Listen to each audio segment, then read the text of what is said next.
بسم الله الرحمن الرحيم. بعلم الفقه تعريف: هو علم بالأحكام الشرعية العملية عن أدلتها التفصيلية. علم فقه کی تعریف تیز هو علم اعراب ما بقوا سے لکھا هو علم بالأحكام الشرعية العملية عن أدلتها التفصيلية. هو علم بالأحكام الشرعية العملية عن أدلتها التفصيلية، یعنی علم فقہ د اغه احکام شرعیه عملیه د پیژندل نوم دا د دلایل تفصیلیه نه چې د کیمه تعلق د عمل سره وي. نو په تعریف سے احکام شرعیه ذکر راغی. د انسان یو ظاهری اعمال دي، اغه نه مراد هغه شل یا بد کورینا چې د بدن ظاهری اندامه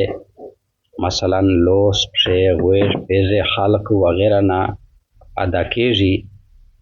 لکه لمونځ، روژه، زکات، حج، تلاوت، خروج، شوق، اورېدل، بیکول، څشت لوس ویډل وغیرہ.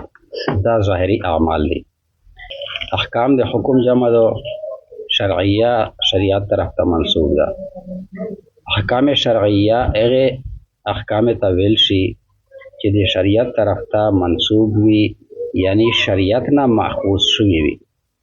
تفصیل یې داسې ده چې په شریعت کې د انسان د ټولې کورې صفات مقرر کړي شوی دي چې هغه ټول وو دي: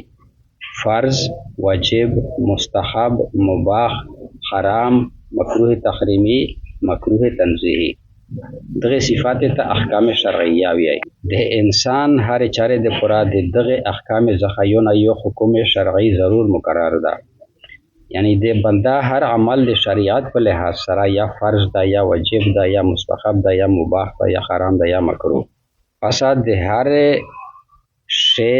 بعد چاره متعلق دا پیژنګلې چې په دغه چاره شریعت کیم حکم لګوله ده، دا د احکام شرعیه علم ده.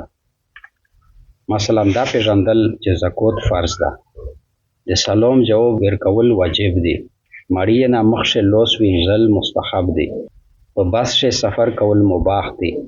غلا حرام ده، په بازار شه چې د عام ضرورت اشیاء کله قلت وي نو د دې ذخیره اندوزی مکروه تحریمی ده، ویلوړی د بیشل مکروه تنزیهی دي. احکام اگر کا وو دي مگر د انسان اعمال بشمار دي، نو په دا وجه سره د اعمال په نسبت سره د شریعت احکامیات بشمار شي. د فقه په تعریف سے العملیه قید یو لګو. احکام شرعیه هم پیژندل. العملیه قید سره هغه اعمال یې کړل چې دا ظاهری اعمال په زمن سے موضوع ذکر کړل چې د ظاهری اندامه دیه سیش پورا کیږي. نو په دغه قید سره یې اعتقاد ویست. نو په دغه تعریف سے اعتقاد عقیده هغه د فقه د تعریف نه بهر شلوتله. په دغه تعریف سے د ادله تفصیلیه ذکر یاده. ادله جمع دو واحد دا دلیل. دغه شی د احکام شرعیه دلیلینا مراد دي. علم کله د دلیل سره حاصل شي او کله بغیر د دلیل نه. د احکام شرعیه و علم کچره بغیر د دلیل نه حاصل شي، لکه ډېر خلک ته د زراوی شرعي احکام د فقها نه د ارویدل په ذریعہ یا کتابه شه د ویل په ذریعہ سره حاصل شي، او هغه تفقه نشي ویلا. فقه کې دله د پرادا ضروری دو چې هغه علم احکام شرعیه د تفصیلی دلایل نه حاصل کړه شوی. او تفصیلی دلایل سلیر دی: قرآن، سنت، اجماع و قیاس. لہذا د بغیر د دلیل نه حاصل شوی علم په وجه سره ډېر علما ته فقيه ځکه نشي ویل چې دا علم دی د احکام شرعیه د دلایل نه اخذ کړه نه ده. اگر کا په عرف عام شی یو عالم مقلد یا فقيه او یای چې د امیر وی چې فقيه العصر خدا ویل دا مجازن دي، حقیقتا او اصطلاحا دای فقيه نه وي. فقيه هغه وی چې د دلایل شرعیه نه احکام اروبوسی. دلائل شرعیه هغه څلور دي: قرآن، سنت، اجماع او قیاس. حاصل د فقه د تعریف دار وته چې د بنده د ظاهري اندامه نه ار ظاهر شوه هر عمل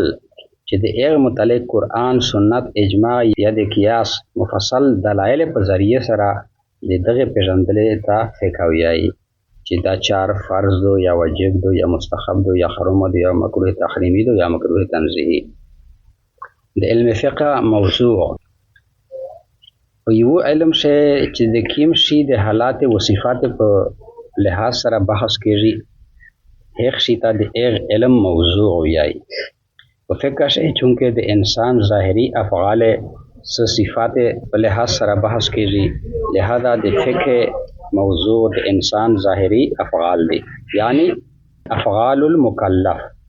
په دغه شی د انسان نه مراد صرف مکلف مراد د عاقل یا چوي او بالغ یاوي. لہذا مجنون و نابالغ باندې چونکه د شرعي احکام ذمہ داری نشته دي لہذا د دې اعمال د علم فقه موضوع نه ده. د علم فقه غرض او غایت د دنیا و د آخرت کامیابی حاصلول. ویلې چې فقيه په دنیا سے مخلوق خدا ته فائدہ رسای او بلند مراتب حاصل کو او په آخرت سے چې د چا د پوره د خوشای د هغه شفاعت کوي. مشتو سے چې کیم کې توب باندې پرین شری وګړه دا کتاب مختصر القدوری دا کتاب تقریبا د زره کول راسا مدرسې سے د درس او تدریس کیږي ونن یا مدارس دینیه په حساب سے دای شامل لا. د دغه کتاب عند الله مقبول کېدل د پر دای وا غټه نشانه ده. علماء لیکلي دي چې دا دمره مبارک کتاب ده چې کله یا بچا باندې تکلیف روشي په دې دغه کتاب په ویل سره الله تعالی د هغه پریشانی ختم کړي. او علماء فرمایي چې میش په سمو کې باندې دا سکړی یادي د دې میش هغه پریشانی الله تعالی ختم کړي. د دغه کتاب د عظمت ته پورا یو بل حکایت علماء لیکلا ده چې امام قدوری رحمت الله علیه چې کله دغه کتاب ولیک بیا دای په سفر حج باندې لوړ او د بیت الله طواف کول په وخت باندې دا دعا وغوښته چې اے الله مو دغه کتاب صرف د توله پر علی کلا که په دغه څه غلطي وي نو هغه غلطي مو ته وشوه. چنانچه چې کله د خپل کتاب ورسته خلاص کو بیا په ټول کتاب سے 15 پیج زویا سه مسئله کړنګې شوې وي هغه خالی وي ازوینا. نو دغه دا مطلب شو چې په دغه کتاب سے دغه 15 پیج زویا علمی کوتاهی وي نه رب کی کتاب سلامت موجودو. نو دا د یو غټ کراماتو مولی مسله چې د نصرت غیبی په وجه سره هغه مسائل میټاو شل رنګ شل چې په هغه څه کوتاهی وا. نو مشتو سیا چې د قدوری درس او تدریس کوي د کتاب د ادب خیال سوتی کتابو په عبارت سے کس غلطی وی په هغه پوس لیکل نور کوي او کټکای نه کراس ونه پلاګای په څنګه شی په پنسل باندې لیکل پکای. د زوی به ادبی چنو شي چې په کیم زوی شه سړای نوستوي د کمیشتو سره په جماعت شه نوستوي چې دغه د ادب خیال سوته شي ور سره چې کیم وخت دغه کتاب ته امیر ورکای چې د هغه وخت ادب او احترام او سوته شي چې هغه وخت ضایع کینا چې په هغه وخت چې سړی سوچي نه بل پلا نه درېږي بل دا چې د استوز آداب او احترام چې دا په زړه شوی یا په دغه سره د کتابو انوارات سینې ته منتقل کړي. دغه کتابو شوی سه اصطلاحات اردریمی چې اوسې په لنه او پیژنې امام صاحب طرف اعلی دا امام ابو حنیفه رحمت الله علیه ویل چې هغه د دوړې استوز ده. طرف ادنا شه دا امام محمد رحمت الله علیه ویل چې هغه د دوړې شاګرد ده. او امام ابو یوسف صاحب هغه د امام ابو حنیفه صاحب شاګرد ده او د امام محمد صاحب استوز ده. نو د صاحبین لفظ چې روشي په دغه کې تو برشه بیا دغه نه مراد د امام صاحب شاگردون د دوا خپل میون سے دوا ملګری امام محمد صاحب او امام ابو یوسف صاحب مراد وي چې شیخین شي بیا طرف اعلی तरफ तो वगोरे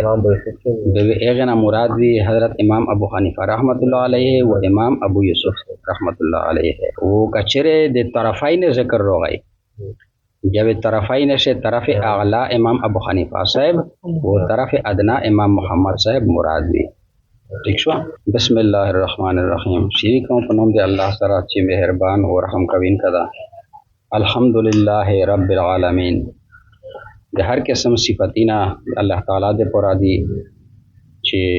दाई सुतीन का दे टोल आलम दा वल आक़िबतु लिल मुत्तकीन शा नतीजा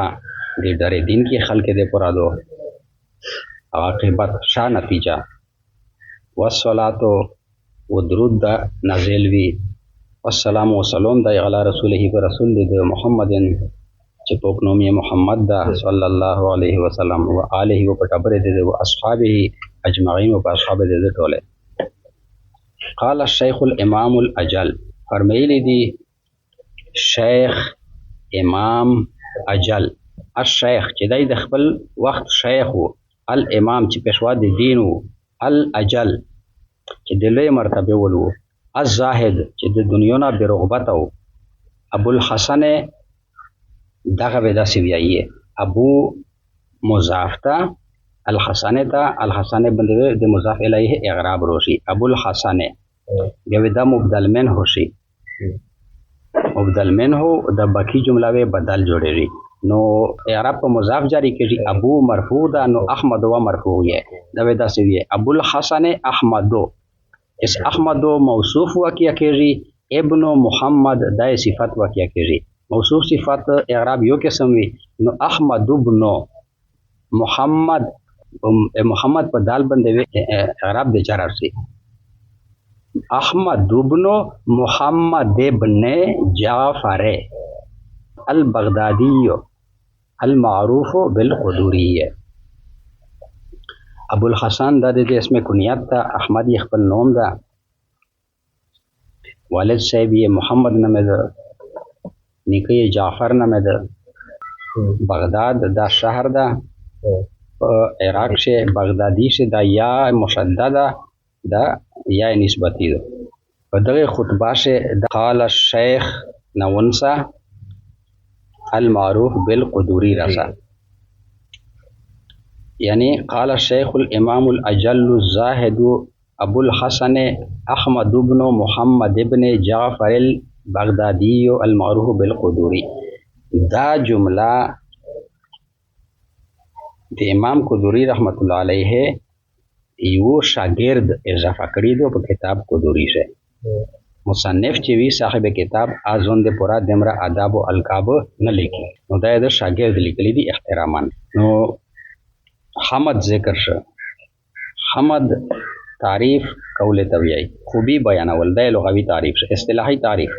ताज़ीम व दे इकराम पर इरादे सरा पर जबे सरा तारीफ़ कौल वाह अगा तारीफ़ का दे नेमत पर मुकाबला शवी का दे गैर नेमत पर मुकाबला शवी आलमीन जमद दे आलम दे दुनिया तमाम अजनास पदक से शामिल दी आलम से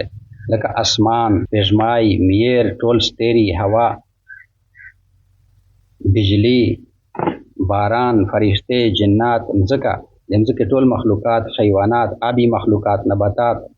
इंसान वगैरह मारिफुल कुरान गाली कली दी आलमीन पर तफसीर से हज़रत अबू सईद खुदरी रज़ियल्लाहु तआला अन्हु ना मनक़ूल दी चे आलम 40,000 दी दा दुनिया दे मशरिक ना मगरिब रसा यो आलम दा बाकी आलमीना दे दगे ना मासिवा दी दगे ना दे आलमीन दे वसअत अंदाज़ा लगवा हज़रत मुक़तिल फरमाई चे आलम 80,000 दी दगया मगारिफुल कुरान लिखली दी मगारिफुल कुरान दे मुफ्ती मोहम्मद शफी उस्मानी साहब तफसीर दा असहाब जमदो दे साहिब हगा इंसान चिचा दे ईमान पर हालत से दे हजूर सल्लल्लाहु अलैहि वसल्लम मुलाकात करावी और दे ईमान पर हालत से दे इंतकाल याशवावी शेख बूढ़ा तावियाई 10 सड़ाई चे दे पंजे से कोले ना बोन देवी दे इस्तिलाह पर एतबार सरा हर एक सड़ी ता शेख वेयसी چې د خلک په نظر شدای د علم او فضیلت او د مرتبه په لحاظ سره لوی وي اگر کا په عمر شدای وړي کوي امام پېشوا مقتدا چې د پسې خلق دریمي د احناف د فقهاوی په نيز چې کله لفظ د امام مطلق ذکر شي د اغنا مراد وی امام ابو حنیفه رحمت الله علیه و په دوی شه امام قدوری رحمت الله علیه مراد ده ابو الحسن د امام قدوری کنیت ته او صحیح خبره دادو چې دا کنیت ابو الحسین ده بس ته که خیر کتاب الطهارات او جسبونه شریف